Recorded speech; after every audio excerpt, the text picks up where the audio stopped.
Bonjour, soyez les bienvenus pour cette deuxième édition des Bâtisseurs de demain, un événement entièrement digital pour promouvoir les métiers du bâtiment. Nous sommes en direct depuis le centre de formation de Saint-Sébastien-sur-Loire, le centre de formation des compagnons du Tour de France. Je me tourne vers vous, Sylvie. Bonjour. Bonjour. Bonjour Sylvie, déléguée régionale 44 des compagnons du Tour de France. Cet événement est éminemment important, a lieu tous les 2 ans, sauf là. C'est la 3e année. On sait pourquoi, évidemment, avec cette crise sanitaire qui nous impacte tous. Pourquoi cet événement a-t-il son importance ? Mais pour valoriser tout simplement les métiers du bâtiment, c'est un secteur qui emploie, qui recrute, qui est dynamique et qui reste dynamique malgré la crise. Donc malgré la Covid, c'était quand même important d'évoquer tout le potentiel d'emploi de ce secteur. Donc c'est important de le maintenir. On l'a évoqué, un secteur refuge justement en temps de crise. Alors, nous sommes ensemble pour une série de tables rondes. Nous allons évoquer pour cette heure les modes de financement des formations. Les rendez-vous à noter pour demain, samedi 10 avril, à 9 h seront évoqués. On fera un point sur l'emploi dans le bâtiment. À 11 h, samedi, sera évoquée la place des femmes dans les métiers du bâtiment. Et en clôture, à 13h30, nous parlerons du compagnonnage. Mais pour l'heure, Sylvie, nous allons voir les possibilités et modalités de prise en charge financière de sa formation. C'est un point éminemment important, je dirais, c'est le point de départ. C'est le point de départ et en tout cas, c'est souvent la question des personnes qui souhaitent se former. Donc je pense que c'était important d'apporter un éclairage sur l'ensemble des financements qui existent et montrer aux personnes qui ont un projet de formation qu'en réalité, les financements sont là, ils existent, il y en a beaucoup. Ce n'est pas le financement qui pose question quand on veut faire une formation, c'est surtout quel type d'acteurs je vais mobiliser pour quel type de projet. Mais voilà, donc l'idée là, c'était, et je remercie les personnes présentes, de vous présenter vraiment l'ensemble des dispositifs existants pour que vous puissiez faire votre choix et ne pas penser que le financement des formations puisse être un problème. Oui, alors, pendant 1 heure, effectivement, on ne va pas pouvoir rentrer dans le détail technique de toutes ces propositions de formation, mais au moins vous donner les pistes, des axes de recherche, de renseignement, effectivement, pour que cette question-là ne soit pas un frein. Juste petite précision, si vous avez des questions, des remarques, n'hésitez pas, utilisez le chat. Voilà, Méline est derrière, voilà, les mains collées à son clavier pour vous répondre, pour reprendre ces questions et nous les transmettre. Et nous tâcherons, avec les intervenants qui sont présents à cette table ronde, d'y répondre le plus complètement possible. Voilà, c'est dit, il n'y a plus qu'à y aller. Allez, c'est parti, allez, c'est parti.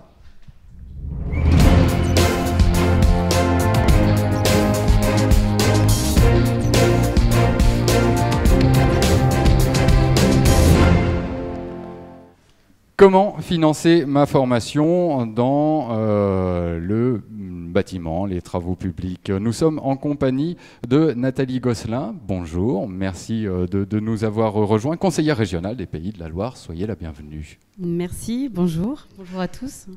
Est avec nous également Pierre Grenier, directeur régional de Constructis, qui est l'OPCO référent dans le BTP.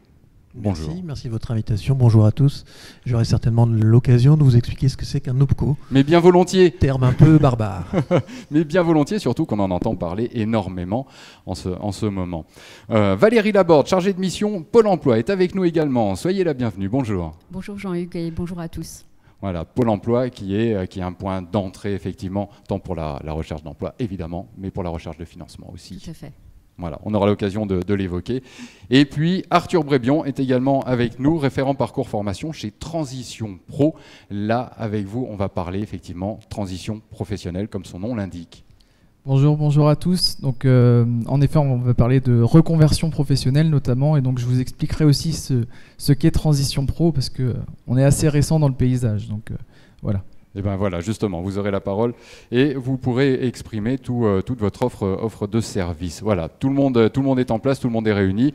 Donc, on va pouvoir y aller. Merci d'être venu m'aider à y voir plus clair dans toutes ces possibilités de financement. On se retrouve après ce jingle, à chaque profil, son financement.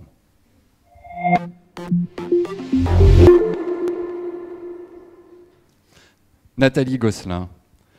Parlons un peu. Quelle est la politique du Conseil régional, justement, en termes d'emploi, en termes d'accession à l'emploi? Alors c'est une politique très importante qui nous tient à cœur, hein, l'emploi, les entreprises. Bien évidemment. Derrière chaque entreprise, ce sont des salariés, ce sont de l'emploi et de la formation. Mais là aujourd'hui, je vais plus vous parler un petit peu de la politique justement en faveur de la formation professionnelle continue, qui se décompose, alors rapidement, je vais brosser rapidement effectivement les 3 programmes complémentaires. Alors on propose le programme Prépa, il y a le programme Visa et le programme Accès. Alors, Attendez, je prends des notes en même temps. Allez-y, je vous en prie. Alors vraiment le programme Prépa, c'est pour aider les demandeurs d'emploi le plus en difficulté. On les aide à définir un projet. C'est vraiment il y a même des remises à niveau. Donc là, on commence par le commencement. Et ensuite, on a le programme Visa qui va être un peu plus intéressant, notamment dans la construction, pour qualifier les demandeurs d'emploi dans des métiers en tension, les orienter vers des métiers qui embauchent. Parce que c'est le but aussi, quand on sort un demandeur d'emploi, qu'on l'emmène vers l'emploi, c'est pour qu'il y ait des débouchés et un métier tout de suite à l'arrivée. Donc effectivement, là, on les oriente vers les métiers où il y a le plus, donc, notamment ceux de la construction. Qui embauchent. C'est un secteur en tension en termes d'emploi, effectivement. Complètement. Et le programme Accès, donc là, c'est un peu plus au-delà. On accompagne les demandeurs d'emploi justement pour accéder directement à un emploi repéré par eux ou par Pôle emploi ou les différents partenaires, ou même reprise d'entreprise. Pour reprendre une entreprise. Juste une précision, Nathalie, s'il vous plaît. Collez bien le micro, voilà, qu'on vous entende bien. C'est parfait. Bien, excusez-moi. Et donc le programme Accès, il y a aussi toute la partie reprise d'entreprise qui est assez intéressante, parce que je sais que alors je pense qu'on pourra se le faire confirmer, mais dans le milieu de la construction, il va y avoir énormément de départs à la retraite et des entreprises à reprendre. Et donc voilà, il faut aussi préparer, pourquoi pas, les demandeurs d'emploi ou salariés à la reprise d'activité d'entreprise. Le secteur de la construction est un élément, est un indicateur économique très important. Effectivement, et j'y pense parce que vous parlez de ces départs en retraite, et il faut préserver l'entreprise, le nombre d'entreprises. Ce sont des acteurs importants du territoire. Tout à fait. Alors, ces 3 programmes, on va parler un peu d'argent, parce qu'on parlait de financement. Mais on est là pour parler de ça. Exactement. N'ayons pas peur. Tout à fait. Donc en fait, ces 3 programmes, ça représente une petite somme de 240 millions d'euros, quand même, qui sont directement en crédit de paiement de fonctionnement, justement inscrits au budget de la région. C'est un peu plus de 42 000 places de formation, justement, pour les demandeurs d'emploi. Par rapport à 2020, on a 30% de hausse au niveau de la formation. Donc on répond surtout aux demandes des entreprises, pour faire face aussi aux tensions qu'on a pu repérer. Et donc, le marché du travail, avec les crises sanitaires, etc. En fait, aujourd'hui, le taux de chômage sur la région Pays de la Loire, on est à 7,9, je crois, au 4e trimestre, ce qui est de toute façon presque 0,9 points par rapport au taux national, ce qui est encore bien, mais on a encore plus de 320 000 personnes aujourd'hui au chômage. C'est paradoxal. D'un côté, exactement, on entend les entreprises appeler de la main-d'œuvre en masse, et d'un autre côté, on a ces chiffres du chômage. Mais tout à fait. Comment c'est encore possible, ça? Et avec toutes les possibilités de formation et de soutien à la formation. Tout à fait. Là, c'est du repérage, donc effectivement, avec Pôle emploi, qui est un partenaire privilégié au niveau de la région Pays de la Loire. Mais donc aujourd'hui, c'est 11 000 demandeurs d'emploi, justement, qui ont été qualifiés au niveau du PIC. Alors, pacte régional d'investissement dans les compétences. Merci. Voilà. Faut savoir aussi que la région de Pays de la Loire, donc on est rentré directement le plan national qui était un jeune, une solution. Donc on s'est inscrit pleinement dans, dans ce dispositif, jeunes, avec 4700 jeunes qui ont été repérés pour donc le plan Un jeune, une solution. Donc voilà, on essaie vraiment à chaque fois de répondre aux besoins et puis de pouvoir faciliter l'accès à la formation au niveau des demandeurs d'emploi, mais aussi des salariés, des reconversions. Il y a eu de nombreuses reconversions là avec le Covid, l'effet Covid. Il y a des gens qui se sont posés les questions et qui ont changé complètement de métier. Donc là aussi, on a un rôle à jouer tous pour orienter ces personnes. C'est une thématique très forte également. Exactement. Donc en somme, voilà, il faut... le conseil régional n'est pas qu'un porte-monnaie qui sert à financer. Voilà, il y a des actions qui sont menées aussi pour favoriser voilà, cet accès à la formation. C'est important de le souligner également. Une autre chose aussi, récemment, depuis 2 ans, je crois, il y a eu un changement de compétence du conseil régional. Voilà, est-ce qu'on peut préciser les choses, s'il vous plaît? Oui, oui, tout à fait. Alors bon, c'est un crève-cœur hein, quand même. Bon, c'est Christelle Morancet, donc présidente de la région Pays de la Loire, était là. Elle le dit elle-même et elle le dit à chaque fois. Effectivement, l'apprentissage était vraiment quelque chose. C'était notre première mission quand on est arrivé à la région Pays de la Loire, c'était l'apprentissage, parce qu'on est persuadé que c'est vraiment une formation d'excellence. Plus de 70% des jeunes qui sortent de l'apprentissage trouvent un emploi dans les 6 mois. Enfin voilà, c'est des chiffres réels. Et dans tous les domaines. Dans tous les domaines. Ah oui, dans tous les domaines, tout à fait. Ouais. Donc c'est une vraie voie de la réussite. Et donc on a vraiment beaucoup œuvré pour justement faire connaître aussi ces orientations. On a travaillé beaucoup avec les collèges. Oui. Alors il y a encore du travail à faire au niveau de l'orientation, hein.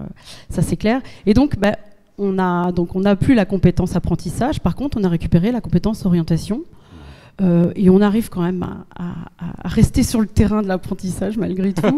Oui, parce que de toute façon voilà, l'orientation ça touche effectivement. Alors voilà, on est sur et c'est peut-être ce qui rend les choses un petit peu floues. On est sur des terrains avec un maillage, un tuilage pour rester dans le bâtiment, voilà, avec des choses peut-être un petit peu floues ou qui touchent à 2 secteurs. Et les gens ont peut-être du mal à se situer, à savoir quel est mon cas concret, dans quelle voie je peux aller. On va essayer d'en donner un petit peu les clés. Merci en tout cas pour ces précisions. Je voudrais me tourner vers Pierre Grenier. Pierre Grenier, on parlera de Constructis. Hein. Oui, Constructis. Tout à l'heure, mais voilà. Pendant cette table ronde, on va beaucoup évoquer l'OPCO, l'opérateur de compétences. Dans les médias, en ce moment, on n'entend parler que d'OPCO. Dans les entreprises, on n'entend parler que d'OPCO. Qu'est-ce que c'est l'OPCO, l'opérateur de compétences? Opérateur de compétences, c'est ça. C'est pas nouveau. C'est pas nouveau historiquement. Nous étions encore un nom barbare il y a encore peu de temps, OPCA. Oui. Et depuis 2019, nous sommes un organisme. Alors déjà, qui nous sommes? Nous sommes une association et nous sommes agréés. Nous avons un double agrément. Un agrément des partenaires sociaux, c'est-à-dire que Constructis est avant tout une structure qui a été créée par les partenaires sociaux représentatifs du champ de la construction. Oui. Donc nous représentons quelque part sur le champ de l'emploi et de la formation et des compétences les branches de la construction, à savoir le bâtiment, les travaux publics, mais également le négoce des matériaux de construction, parce que sans matériaux, et vous avez vu les problématiques en ce moment de fourniture de matériaux, c'est en effet difficile de construire sans matériel. Donc ces branches nous ont désigné en fait Constructis comme leur opérateur de compétences, c'est-à-dire leur bras armé pour aller au plus près et au contact des entreprises pour les accompagner dans leur stratégie RH de formation et de développement des compétences de leurs salariés. Alors pour ce faire, il y a quand même l'agrément de l'État également, puisque nous sommes à la fois une structure qui développe une offre de services, quelque part des consultants RH presque externes, en tout cas une aide auprès des entreprises, mais aussi nous finançons la formation.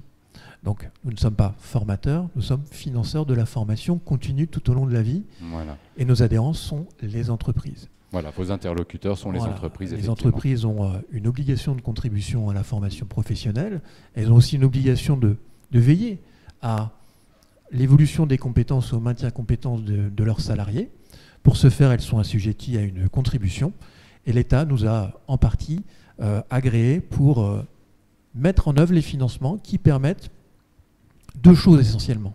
1, veiller à ce que les salariés tout au long de la vie, et particulièrement dans notre secteur qui bouge beaucoup en termes de nouveaux matériaux, nouvelles technologies, mutation énergétique, on en parlera certainement, qui bouge beaucoup. Donc c'est continuer, une fois qu'on a eu son CAP à une époque, mais continuer tout au long de sa vie, par exemple, à développer ses compétences. C'est ce qu'on appelle le plan de développement des compétences que nous finançons auprès des salariés, mais également faire rentrer dans les entreprises des forces vives à travers notamment les contrats en alternance, contrats de professionnalisation, on pourra l'évoquer, et également depuis peu contrat d'apprentissage qui est revenu dans le...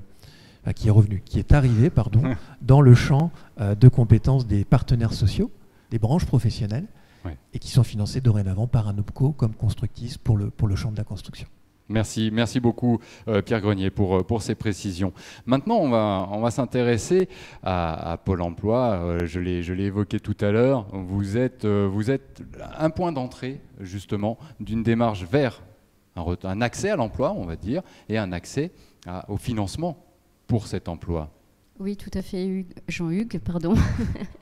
Donc moi, je m'occupe particulièrement, je suis chargée de mission formation pour la direction territoriale de Loire-Atlantique et je m'occupe de mettre en œuvre l'ensemble des dispositifs de formation à destination des demandeurs d'emploi en partenariat avec le conseil régional, avec qui on a un très fort ancrage en Pays de la Loire, et également la mobilisation des dispositifs de nos partenaires OPCO Constructis et de Transition Pro. La mission de Pôle emploi, j'aimerais bien recentrer un petit peu notre champ d'action par rapport à ça, avant d'entrer dans une synthèse éclairante des dispositifs tout à l'heure, qu'on verra tout à l'heure. Notre mission à Pôle emploi, c'est d'accompagner les demandeurs d'emploi. Accompagner les demandeurs d'emploi sur la recherche d'emploi et également sur la reconversion, projet professionnel. On est opérateur du conseil en évolution professionnelle. Et notre travail, c'est de donner les clés de l'orientation tout au long de la vie, comme disait Pierre tout à l'heure. Tout ce qui va servir aux demandeurs d'emploi tout le long de son parcours. Donc en fait, on couvre l'ensemble de l'orientation et l'objectif, c'est d'amener les demandeurs d'emploi à valider un projet professionnel. Voilà.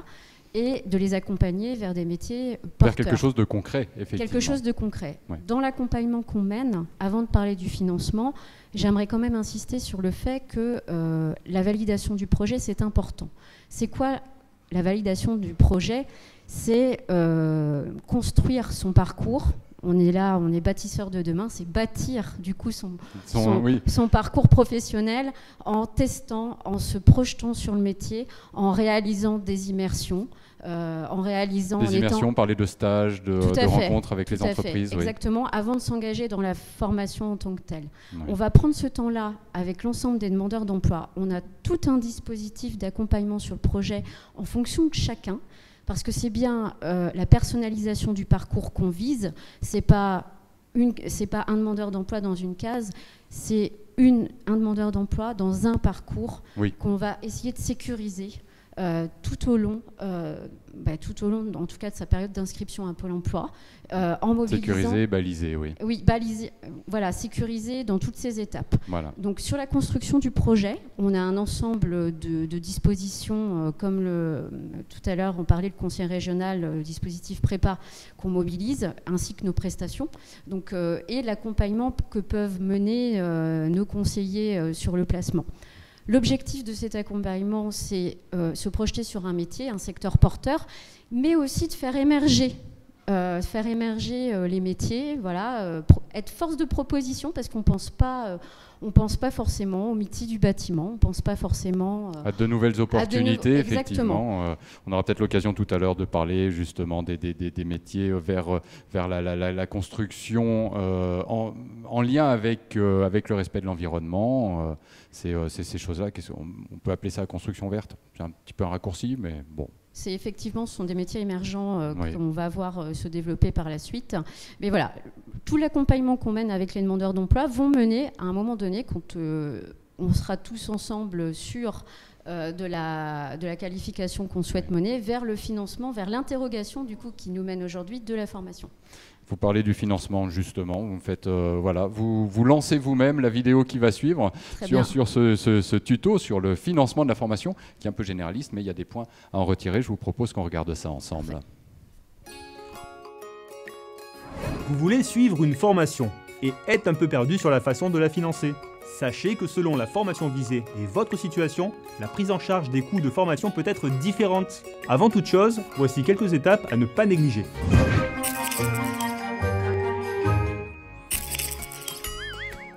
Votre interlocuteur ne sera pas le même en fonction de votre situation. Si vous êtes demandeur d'emploi, ce sera votre conseiller Pôle emploi.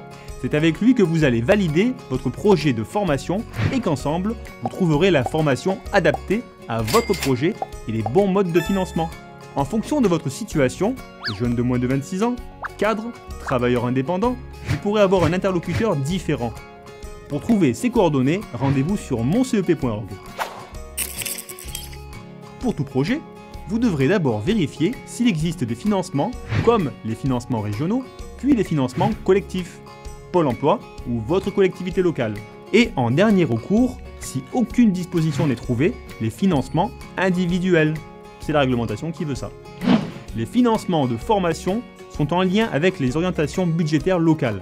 Par exemple, la liste des métiers en tension change d'une région à l'autre. Et donc, ce ne seront pas les mêmes formations qui vont être encouragées et soutenues financièrement. Évidemment, il n'y aura pas une formation de gardien de phare financée par un territoire sans littoral. Commencez donc par regarder du côté des formations financées par votre collectivité. S'il n'existe pas d'aide correspondant à votre projet, vous pourrez alors demander un financement individuel, l'aide individuelle de formation. Dans ce cas précis, votre demande de prise en charge sera soumise à un examen sur dossier pour vérifier le bien fondé de la demande, un peu comme une demande de crédit immobilier. Mais quel que soit votre profil, le bon réflexe, c'est de vous rendre sur moncep.org et sur pôle emploi.fr pour vous renseigner sur toutes les possibilités de l'évolution professionnelle. Voilà, on a bonne mine chez Pôle emploi. Voilà. Comment ça, bonne mine? Eh bien, voilà, c'est voilà, l'approche de l'été, de voir quelqu'un qui a bonne mine comme ça. Voilà, ça, écoutez, moi je suis en télétravail en ce moment. Donc c'est pas le cas, c'est pas le cas du tout. Voilà. Plus sérieusement, Valérie Laborde. Comment dire, voilà, on a eu un propos assez généraliste sur la formation appliquée sur le financement des formations appliquées au BTP. Qu'est-ce qu'on peut en retirer, en garder de ce qu'on a entendu? Alors, sur le financement des formations, justement, là, ce que je vous proposais, c'était une petite synthèse. Je ne sais pas si on peut la diffuser pour essayer de... Alors, on va tous se rapprocher de nos écrans. D'accord. Pour aller. Moi c'est bon, j'ai le support, donc ça va aller. L'idée là, c'était de donner vraiment, comme vous avez choisi la vidéo qui vient de passer, c'est vraiment de donner qu'est-ce qu'on va aller rechercher nous avec la personne dans son financement, comment on va aborder la formation en fonction de la situation de la personne, en fonction de son besoin et parfois d'un besoin d'entreprise également. Oui. Donc en fait, on a 3 axes. D'abord, on va prendre, donc là il y a un petit schéma qui est partagé par l'ensemble des conseillers du Pôle emploi des territoires. Oui. Il y a un petit schéma sur lequel d'abord on va regarder avec la personne si la formation qu'elle envisage est liée à un contrat en cours. On a des demandeurs d'emploi qui travaillent en CDD, en intérim, Gardez bien votre micro. Pardon, voilà. Excusez-moi. En CDI temps partiel, qui recherchent parfois un complément ou à rechercher d'orientation. Donc on va regarder en fonction de la situation. D'abord, on va aller chercher, et notre objectif est quand même l'emploi durable. Oui. Donc on va aller regarder avec la personne si par exemple l'OPCO de la construction peut pas agir en fonction du parcours sur son dossier et la prise en charge de la formation. Puisque l'OPCO va agir là-dessus. On va également mobiliser Transition Pro, puisque Transition Pro, normalement, fonctionne également pour les demandeurs d'emploi sur des contrats en cours. Donc, tout à l'heure, Arthur aura l'occasion de détailler un peu plus ça, mais finalement, notre objectif, c'est bien une fonction d'aiguillage un petit peu. Tout à fait, oui. Mais on est sur un socle. On va aller chercher la gratuité pour la personne. L'objectif, c'est vraiment là. On va mobiliser aussi, s'il y a un employeur, par exemple, prenons la situation d'un employeur, le conseil régional finance les formations avant embauche que l'on propose aux employeurs. Oui. L'idée, c'est d'adapter les compétences de la personne recrutée à l'entreprise. Voilà, donc on va mobiliser ce type d'action-là. Sinon, donc on a différents types de parcours et bien sûr, on va aussi aller regarder l'alternance parce que l'alternance, c'est un vrai levier d'insertion. Et je pense qu'aujourd'hui, on a sans doute encore des communications, enfin en tout cas une promotion à faire sur ces métiers. C'est pour les jeunes, mais pas que. Donc voilà, on va aussi aller voir les offres en alternance dans le secteur. Donc dans le secteur du bâtiment, comme la FCMB par exemple, la FCMB propose des parcours en alternance tout au long de l'année, comme elle propose les visas métiers. Donc on va aller regarder avec les équipes de la FCMB. FCMB, les compagnons du Tour de France. Oui, tout à fait. Donc on va aller regarder qu'est-ce qui est mobilisable, en tout cas lié à un contrat de travail. La deuxième étape, si la formation n'est pas liée à un contrat, on va aller rechercher les financements collectifs et individuels qui peuvent être pris en charge. Et bien sûr, là, on va retrouver l'offre collective qui est financée par le Conseil régional des Pays de la Loire et que l'on mobilise dans toute son intégralité, puisque nous, en Pays de la Loire, on a plus de, je pense à l'offre visa métier sur l'offre qualifiante de formation, on a plus de 2400 places en formation sur le 44 qu'on mobilise. Je vois Monsieur Moutard qui me dit oui, c'est bien, j'ai bien appris ma copie. Donc voilà, mais l'objectif, c'est de mobiliser en priorité ces formations. On partage les remontées de besoins avec le Conseil régional tous les ans.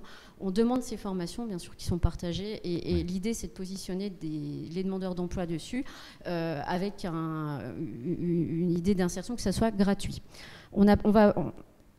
Bien sûr, il n'y a pas que l'offre du conseil régional. Une fois qu'on a vu s'il n'y a pas, on va regarder la formation à distance de Pôle emploi. Puis l'année dernière, on finance des formations à distance. Elles sont beaucoup plus ciblées sur les demandeurs d'emploi à Bac+, avec un niveau Bac. Voilà. Oui, parce que j'imagine que se former à la couverture à distance ou à la maçonnerie à distance, ça doit être un petit peu complexe. Non, sur un bureau d'études, oui. Alors voilà, c'est ça. On va plutôt cibler les formations qui vont être ciblées sur la formation à distance, qui sont intégralement gratuites, vont être des développements de compétences ou alors des formations en architecture ou des choses comme ça. Du coup, on vise le plan d'investissement sur les compétences dont parlait le conseil régional tout à l'heure est vraiment sur l'offre régionale de formation. Là, nous, on a complété, parce qu'il faut aussi, on voit dans les recrutements et dans l'enquête en besoin de main-d'œuvre, d'ailleurs, qui est sortie il y a un mois, que les besoins de main-d'œuvre s'orientent aussi sur les chefs de chantier, l'encadrement, en fait. L'encadrement dans le bâtiment. Et il faut avoir une offre de formation complémentaire aussi pour ces publics-là, tout âge, tout parcours. Donc voilà pour la formation à distance. On travaille aussi avec l'OPCO sur les POEC, c'est aussi de la formation collective liée à un contrat. Et ensuite, on a toutes les formations qui viennent compléter. Par exemple, les aides de la GFIP, pour les personnes qui sont reconnues travailleurs handicapés, peuvent venir en complément. Très bien. Valérie, où est-ce qu'on peut trouver ces renseignements? Parce que voilà, là, on les évoque très rapidement et ça file un petit peu. Peut-être que les gens qui nous suivent vont pas pouvoir raccorder toutes les infos, mais où est-ce qu'on trouve ces informations? Vous venez voir votre conseiller Pôle emploi, tout simplement. Vous prenez rendez-vous. Il ne faut pas hésiter à prendre rendez-vous avec son conseiller référent pour aborder l'ensemble du projet professionnel. Et on verra quelle sera la situation la plus adaptée. On personnalisera le parcours par rapport à ça. J'ai bien compris cette notion, alors que vous évoquiez de gratuité, de prise en charge financière, de manière à ce que ça ne coûte rien. On va rechercher la gratuité de la formation et comme l'expliquait la vidéo, si la formation n'est pas prise en charge, nous, on va aller dans le financement individuel. Voilà. Oui, je vois Pierre Grenier qui me fait des appels de phare. Non, je voulais juste rebondir sur le fait que ça peut paraître évidemment très complexe pour du public externe, mais que ça soit Pôle emploi ou tous les acteurs, on travaille en réseau. C'est-à-dire que, y compris l'OPCO, la région ou Transition Pro, si on tombe sur un public qui n'est pas directement dans notre champ de mobilisation de financement, nous, on fait le relais. C'est-à-dire qu'un demandeur d'emploi qui s'adresserait à Constructis, on va gratter, nous, les solutions de financement, mais si on ne les a pas, voilà, on travaille main dans la main autour du projet. Vous avez les outils pour passer le témoin? Oui, c'est pas juste « Ah bah non, c'est pas nous, désolé ». Et puis on a prochainement des accords, un contrat d'objectifs sectoriel notamment, région, État, partenaires sociaux, OPCO, où on se met d'accord sur le fait que toute cette ingénierie financière, on ne peut pas la demander ni aux employeurs de la maîtriser, ni aux jeunes, encore moins, ou aux moins jeunes. Donc c'est vraiment ça, c'est notre boulot, de l'expliquer le plus simplement, mais aussi de faire de passage de relais, parce qu'il s'avère que des fois, l'OPCO ne peut pas intervenir.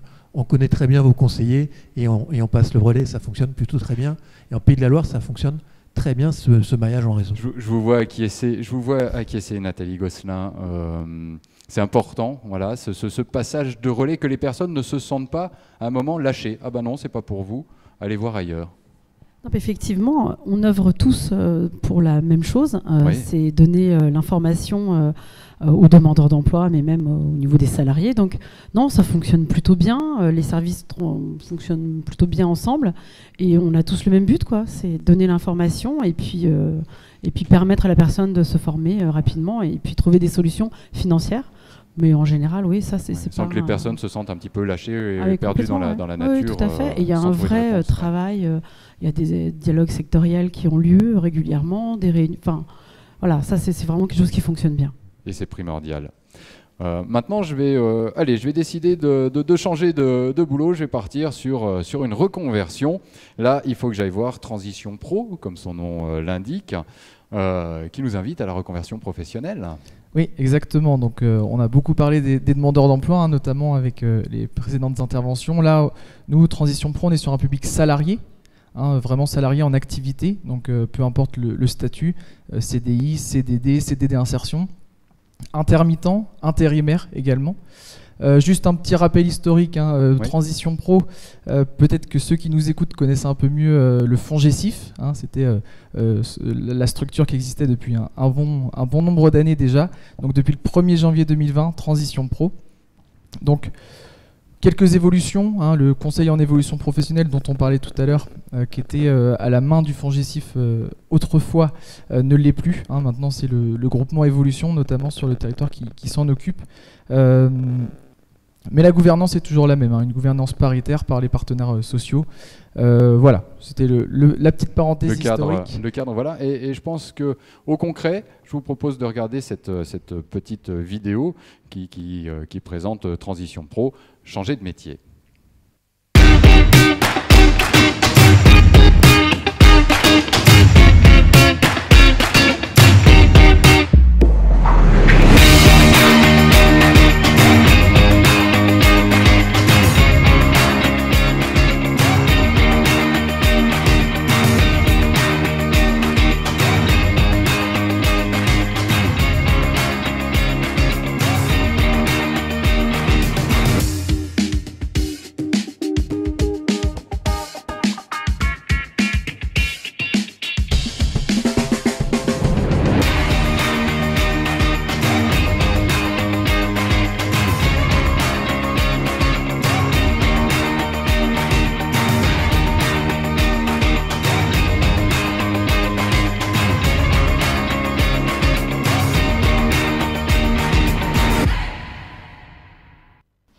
Et bingo, Arthur Brébion, le PTP, la solution à tous mes problèmes. Voilà, alors j'ai vu que c'était Transition Pro Île-de-France, en Pays de la Loire, c'est la même chose, hein, je le précise, on fonctionne de la même manière.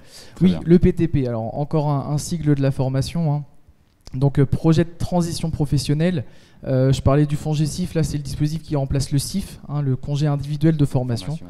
On est grosso modo sur le même fonctionnement, donc c'est un dispositif qui permet aux salariés de se reconvertir, hein, de changer de métier, changer de secteur, d'évoluer professionnellement aussi, hein. Il n'y a pas que de la reconversion à 180 degrés, donc de l'évolution professionnelle aussi.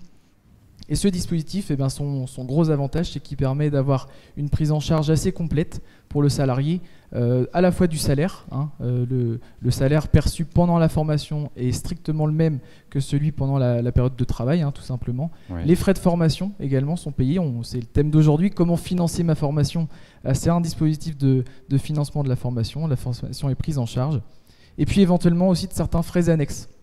Voilà, des fois des formations qui peuvent se dérouler assez loin du domicile, des gens qui veulent venir ici à Saint-Sébastien-sur-Loire mais qui habitent en Vendée, en Mayenne, en Sarthe par exemple, et bien voilà, on peut aussi prendre en charge ces frais annexes, ces frais d'hébergement, ces frais de restauration. C'est l'initiative de qui ça? C'est de la personne qui va changer de métier ou du responsable d'entreprise, enfin, à l'initiative de qui c'est? Ouais, c'est une bonne question, hein. Tout à l'heure on parlait du lien avec les entreprises, nous on est vraiment sur une initiative du salarié. C'est le salarié qui a son projet, qui a travaillé son projet, qui a été accompagné sur son projet, hein. Quel est mon projet de métier, quelle est la formation qui va avec, quel est le bon organisme de formation pour moi, ma formation. Et donc une fois qu'il a réuni toutes ces informations-là, que le projet est bien cohérent, bien cadré finalement, et bien c'est là il vient s'adresser à nous, et nous ensuite on prend le relais finalement sur l'accompagnement qu'on peut lui proposer. Donc c'est vraiment un projet à l'initiative du salarié qui parfois peut être accompagné par son entreprise aussi. Ça peut être sur de l'évolution en interne, par exemple, l'entreprise peut être intéressée pour accompagner son salarié dans son développement de compétences. Dans l'acquisition de compétences, très bien. Il y a différentes étapes. Bon, vous le dites, voilà, il faut nous contacter simplement, téléphone, site web. J'imagine qu'on trouve beaucoup d'informations par ces biais. Ensuite, alors, dossier, on parle de dossier. Ouais, donc vraiment la première étape, c'est de bien cadrer le projet. On parlait tout à l'heure de l'orientation professionnelle. C'est important, être bien orienté, bien sûr de son projet, que tout soit bien défini. Une fois que ça s'est fait, en effet, on prend contact avec nous par téléphone, depuis notre site internet.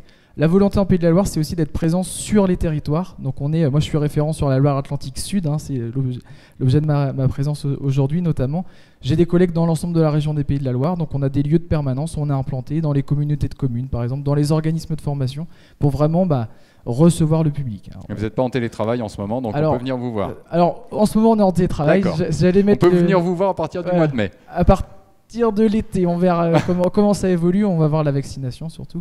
Mais voilà, en tout cas, le but, c'est dès que la situation sera à peu près normale, de pouvoir reprendre ce contact, individualiser en fait l'accompagnement. C'est important, ça. Là, je me tourne vers vous aussi, ce contact personnel, parce qu'effectivement, on parle de financement, c'est quelque chose d'un petit peu abstrait, mais comme vous le disiez, Valérie, il est important effectivement de bien définir, bien cerner le projet. Et ça, il faut rencontrer la personne pour se rendre compte du bien fondé de son projet. Oui, exactement. Ça passe par un diagnostic approfondi de la situation et de son parcours en amont avec son conseiller référent. Oui. Je rajoute que les agences Pôle emploi sont ouvertes. Depuis l'année dernière, on est resté ouvert.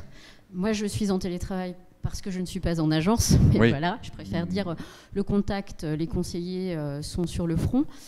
Donc pour reprendre en tout cas, oui, c'est un vrai diagnostic, poser les compétences, les qualités de la personne, ses souhaits, et projeter en tout cas son projet par rapport aux besoins du territoire et par rapport à ce qu'elle en a aussi comme idées reçues parfois. Donc, voilà, donc on accompagne, on va jusque-là par étapes en fonction aussi de son autonomie. Il y a des personnes qui vont parfois faire les choses toutes seules et d'autres pas. Donc on a des rendez-vous plutôt réguliers. On adapte en fait nos rendez-vous en fonction des besoins. Donc Valérie, finalement, le message c'est n'hésitez pas, allez confronter votre projet, allez en discuter avec effectivement les professionnels, même si c'est pas tout à fait dans le sens que vous souhaitez au départ. Ça peut vous ouvrir des pistes de réflexion, de nouvelles opportunités, des choses auxquelles vous n'auriez peut-être pas pensé. Voilà, mais j'irai plus loin même, Jean-Hugues, j'irai oser. Oser le bâtiment, oser les secteurs en tension, parce que je pense que voilà, on en a une représentation parfois un peu tronquée, un peu tronquée, un peu le bleu de travail, un peu tout ça. Sauf que finalement, dans le bâtiment, on peut aussi avoir des horaires réguliers pour s'occuper de sa famille.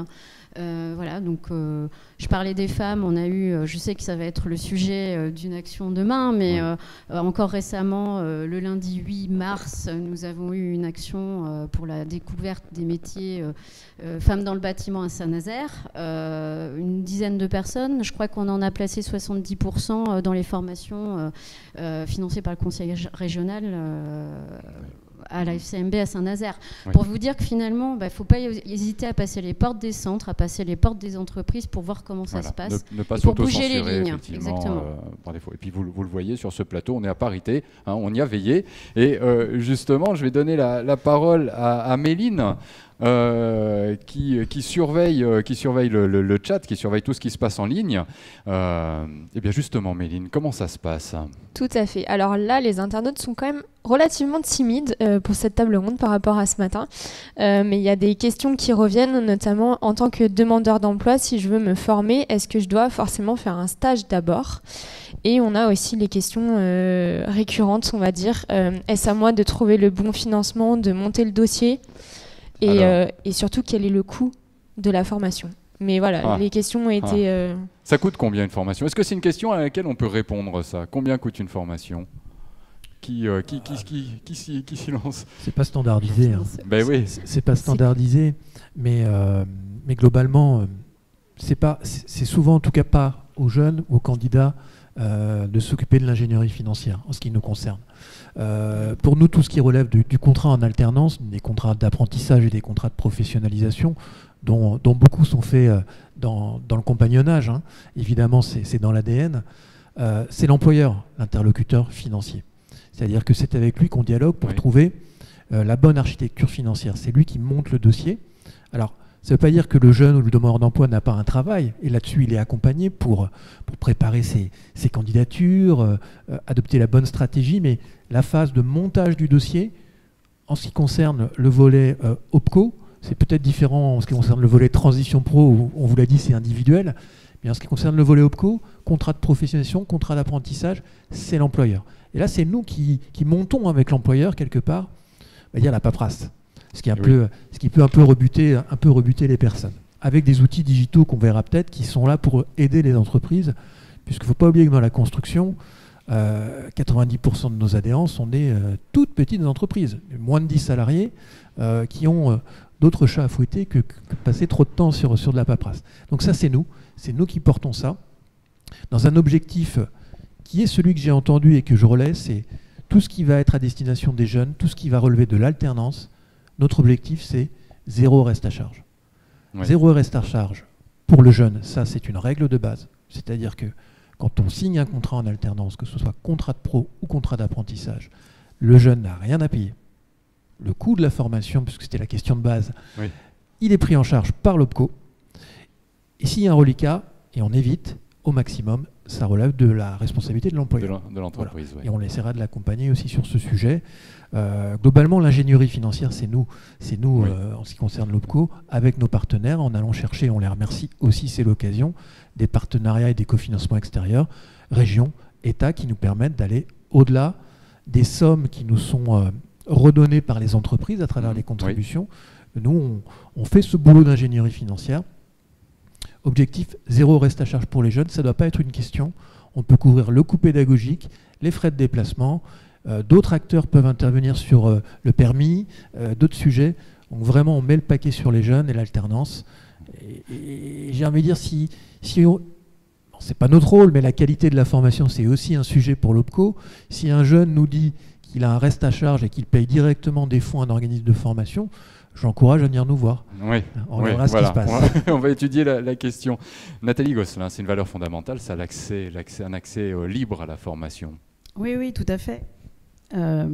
Alors moi, ce que je voulais ajouter, effectivement, au niveau de la région de Pays de la Loire, il y a un nouveau programme qui était Choisir mon stage. Donc on a mis en place une plateforme qui justement permet aux employeurs, mais aussi aux jeunes, aux gens qui recherchent des stages, de pouvoir se mettre en contact. Oui. Et on a également mis un module qui permet de faire de mettre en évidence les aides possibles pour l'employeur. Et ça permet surtout aux jeunes qui recherchent des employeurs de venir de dire voilà, si vous m'employez, c'est 8 000 € d'aide de l'État, c'est aussi une prime pour la première embauche d'un jeune. Exactement, parce que tous les employeurs ne sont pas forcément au courant, pas tous, des aides, c'est encore le cas.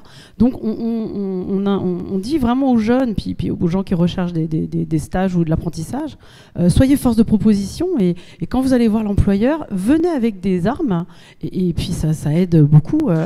C'est une plateforme accessible sur le web, choisirmonstage.fr, et on est en train de rouvrir aussi la plateforme apprentissage.pays de la Loire. D'accord. Et là on va trouver tous les arguments, tous les points. Et vous pouvez faire une simulation.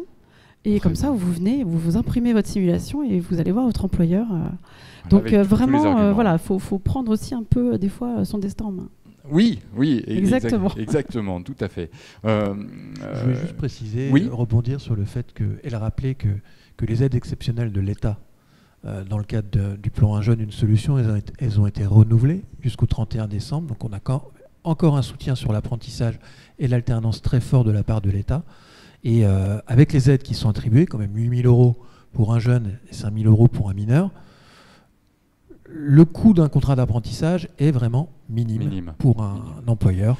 Et ils ont des gros besoins. On a plus de 700 offres actuelles dans le champ de la construction d'apprentissage qui ne sont pas pourvues et pour lesquelles on attend avec plaisir des candidats. Et donc la plateforme, en effet, on la salue.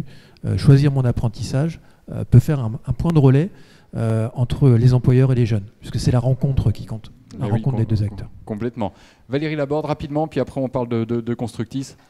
Je voulais compléter au moins pour répondre à la question sur... la première question, La première question, déjà. Est-ce que je dois avoir obligatoirement fait un stage pour financer ma formation? Si la personne a de l'expérience dans le bâtiment, bien entendu, on ne va pas aller chercher, lui demander de refaire une immersion. Par contre, c'est important quand même de se confronter au métier pour être bien sûr et bien choisir le bon métier. Voilà, en termes d'horaire, en termes d'équipe, et se confronter à l'ensemble des contraintes et des avantages du secteur en fait. Oui. Pour prendre, en tout cas choisir une formation, pour se dire c'est vraiment dans ce métier-là que je veux m'orienter. Ensuite, pour compléter tout ce qui concerne le public jeune, au sein de toutes les agences Pôle emploi, on a renforcé nos accompagnements. On a des conseillers dédiés aux jeunes. On réalise de l'accompagnement intensif jeune et on va aussi, du coup, c'est pour ça que à tous les jeunes qui nous écoutent aujourd'hui, n'hésitez pas à vous rapprocher de vos agences. On a des conseillers dédiés qui peuvent vous accompagner pendant 6 mois, justement pour trouver une alternance, pour vous aider à tout mobiliser, parce que l'objectif, c'est pas vous faire de la paperasse, c'est vous aider à tout alléger. C'est important. C'est important de le souligner, parce qu'effectivement, reconnaissons-le, Pôle emploi a une réputation un petit peu compliquée, une image un petit peu compliquée, de paperasse, de compliqué d'accès. C'est fini. Voilà. C'est fini, ça fait des années que c'est fini. C'est un peu comme oser le bâtiment, oser passer la porte de Pôle emploi. On ne va pas vous manger, bien au contraire. On est vraiment là, comme le disait Pierre tout à l'heure, on va pas on a des équipes entreprises, des équipes dédiées au placement des demandeurs d'emploi, à l'accompagnement sur le projet. Ouais. L'objectif, c'est de concilier toutes nos compétences pour faire que personne n'ait à faire de la paperasse, justement. Donc, on accompagne les entreprises dans le montage des aides, on envoie vers l'OPCO quand il y a besoin, et surtout, on accompagne aussi tous nos demandeurs d'emploi, comme les jeunes, intensivement, et ceux qui en ont le plus besoin aussi à ce niveau-là. Donc, il faut oser passer la porte. Ouais. Des fois, on vous contacte, c'est vrai qu'on n'est pas forcément en ligne avec tout le monde tous les jours, voilà. Mais par contre, il faut vraiment nous solliciter. On n'est pas là, au contraire, l'ouverture est là. Il faut être acteur, effectivement, de sa quête de renseignement, de rendez-vous, d'expérience, plutôt que d'avoir un rôle passif et d'être dans l'attente, quoi, finalement. Et je terminerai par un point qu'on n'a pas abordé, qui est la rémunération, qu'Arthur a précisé tout à l'heure pour ce qui concerne Transition Pro, c'est que la rémunération sur les secteurs en tension, sur toutes les formations des secteurs en tension, est prise en charge, quelle qu'elle soit. Donc, il ne faut pas hésiter, vous verrez tout ça avec votre conseiller référent. Très bien, merci, c'est noté. Je vous avais promis qu'on allait évoquer aussi l'offre de service de Constructis. Eh bien, je pense que c'est l'heure d'y aller avec cette vidéo.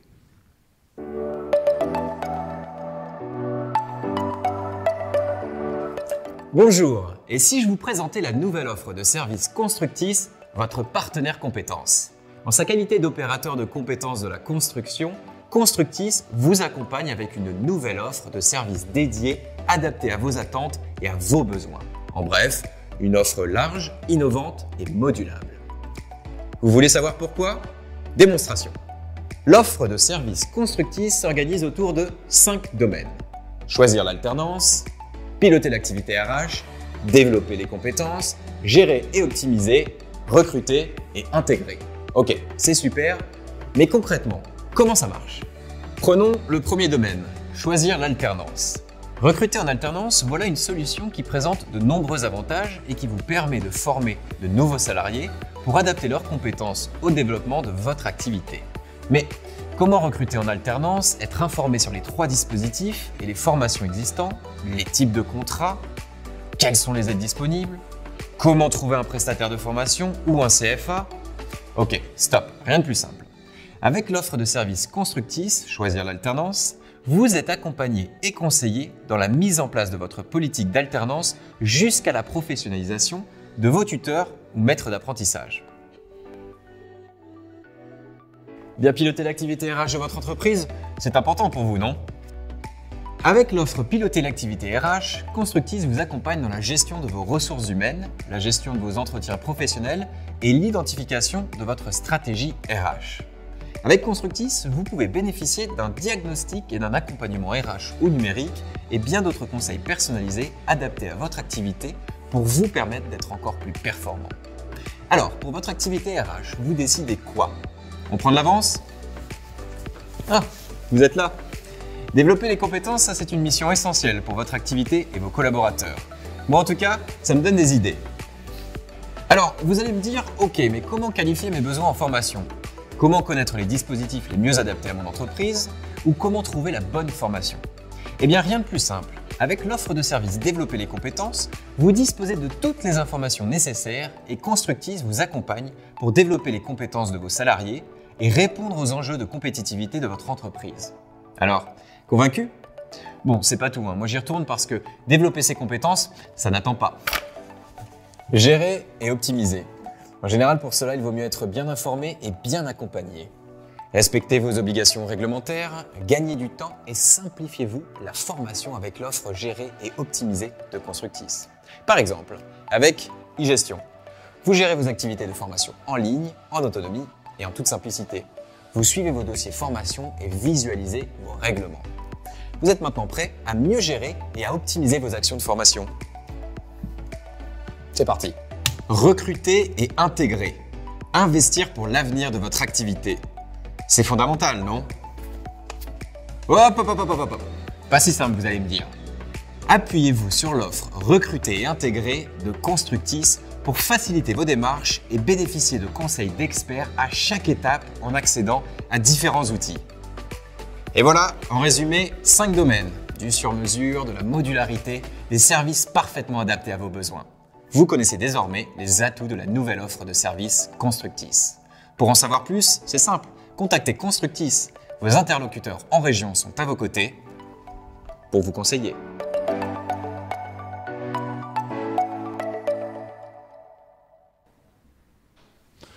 En un mot, allez chercher le conseil. C'est bien ça?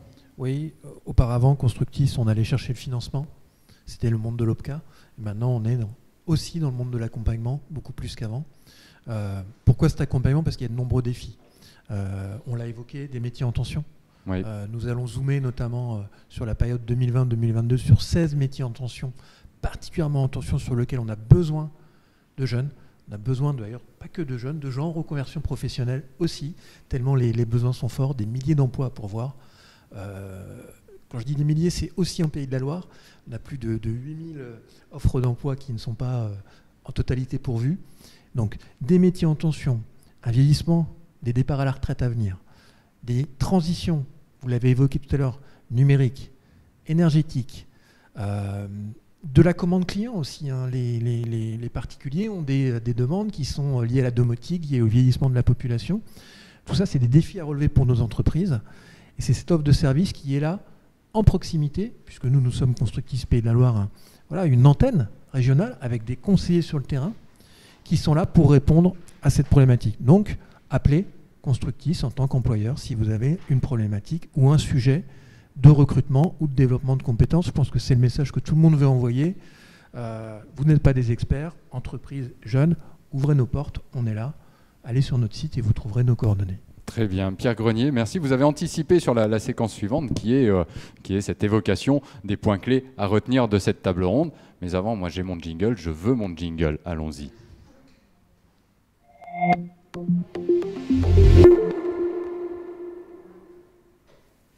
Alors, voilà, c'est pas tout à fait le jingle que j'attendais, mais c'est pas grave. Quels accompagnements? On l'a évoqué.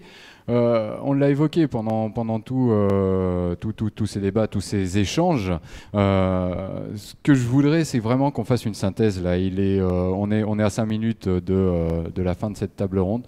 Je voudrais qu'on puisse faire une synthèse des échanges et voir ce qui est important. Nathalie Gosselin, vous l'évoquiez, ce qui est important, c'est d'aller chercher le renseignement auprès des missions locales. Il y a tout un maillage sur le territoire, voilà, de ces missions locales qui vont permettre d'aiguiller après les gens.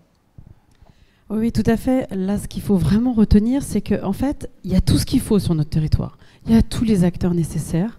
Après, peut-être, il faut qu'on communique encore davantage.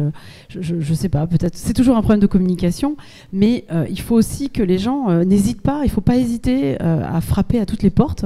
On a vraiment sur tous les différents territoires, nous on voit au niveau des conseillers régionaux, chacun est bien ancré sur son territoire. Il y a de vrais liens, que ce soit la mission locale, mais aussi les maisons de l'emploi sur certains départements, où on peut répondre à tous les freins périphériques, que ce soit les gardes d'enfants, que ce soit aussi la mobilité, le logement. Donc voilà, on a des réponses. On peut mettre à chaque fois un partenaire en face de chaque problématique, mais le tout, c'est effectivement de repérer les publics, et puis que les publics viennent à nous, qu'ils osent pousser la porte, j'ai envie de dire. Et puis ensuite, à nous, effectivement, aux opérateurs de prendre le relais derrière. De prendre le relais derrière, de les rassurer, et puis aussi de les informer sur les possibilités qu'ils ont, qui sont multiples. Hein. On a de la chance, on a une région qui est quand même riche, qui se porte bien. Qui est dynamique. Exactement. On a des super entreprises, on a des beaux acteurs de l'emploi qui sont sur le terrain, qui œuvrent pour tout ça, des centres de formation incroyables. Donc vraiment, il faut y aller, quoi. Et ils appellent tous, tous pour les avoir rencontrés. Ils disent, voilà, on recherche des gens, venez. Osez le bâtiment. Tout à fait. Osez cette formation, osez vous impliquer dans ces métiers. Donc votre message, c'est oser pousser la porte des missions locales pour aller chercher du renseignement. Ce n'est pas une perte de temps, parce que c'est ça en fait. Un jeune qui va vouloir se lancer veut que ça se passe tout de suite. Prenez le temps du renseignement, prenez le temps d'identifier le chemin, la formation, l'objectif pour avoir quelque chose de concret. Je vais vous passer la parole, Valérie Laborne, pour conclure sur ce point important. Oui, comme vous le disiez, on disait tout à l'heure, oser passer les portes. Je vais compléter nos partenaires également, qui sont comme nous opérateurs du Conseil en évolution professionnelle, donc Pôle emploi, les missions locales, Cap emploi qui s'occupe des personnes travailleurs handicapés, et l'APEC et Transition Pro. Voilà, les 5 opérateurs de compétences sont présents sur les territoires des Pays de la Loire et en Loire-Atlantique, et on se parle, on s'envoie les informations, on se connaît. Donc il ne faut pas hésiter à venir, en tout cas à passer les portes de chacun d'entre nous, pour faire en sorte que le métier demain soit celui du bâtiment, voilà, et bâtir du coup son avenir ensemble. En tout cas, pour mettre un toit sur sa tête. On n'est pas seul. Il faut retenir qu'on n'est pas seul. Il ne faut pas rester.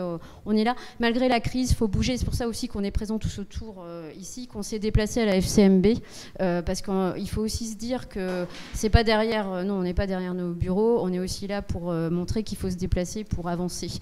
Donc voilà le mot de la fin. C'est très important que vous soyez là pour incarner, pour donner de la réalité à tous ces propos. Merci beaucoup. Donc encore une autre porte à pousser, c'est celle qui va vous guider vers votre conseiller Pôle emploi. Arthur Brébion, le point clé à souligner. Je vais reprendre le même, oser, mais oser parce que ça vaut le coup. Pour les salariés, pourquoi ça vaut le coup? Ça, j'en ai pas parlé.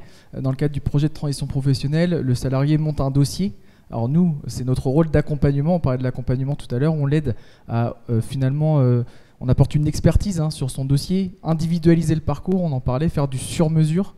Et pourquoi ça vaut le coup? Parce que le dossier va passer devant une commission, la commission paritaire de transition pro, et que dans cette commission, il y a des priorités qui s'appliquent sur certains dossiers, et qu'on a identifié avec l'OPCO notamment des métiers prioritaires, et les métiers du bâtiment et de la construction en font partie.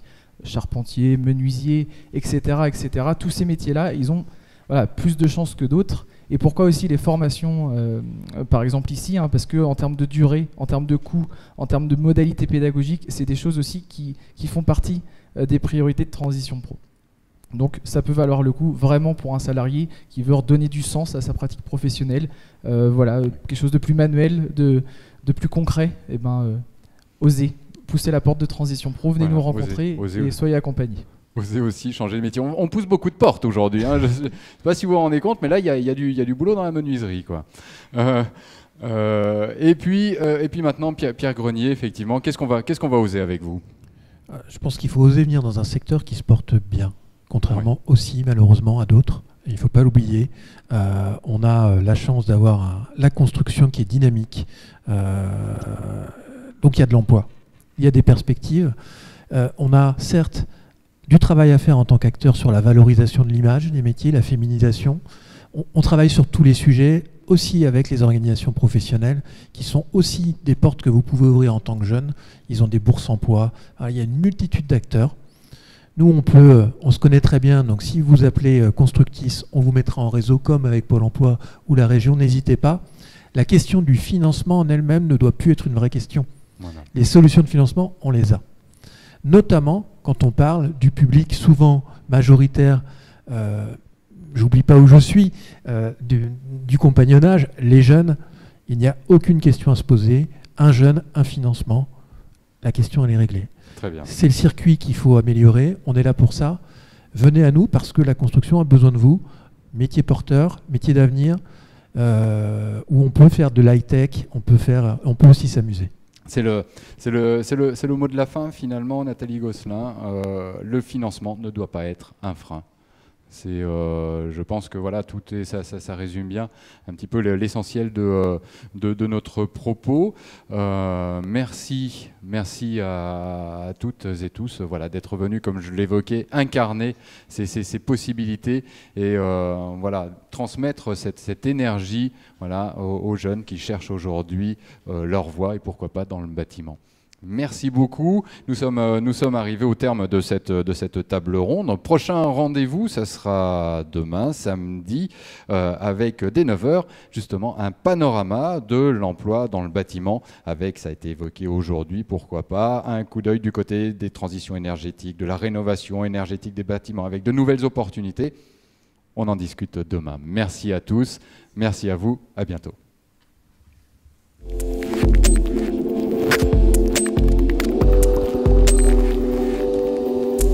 Thank you.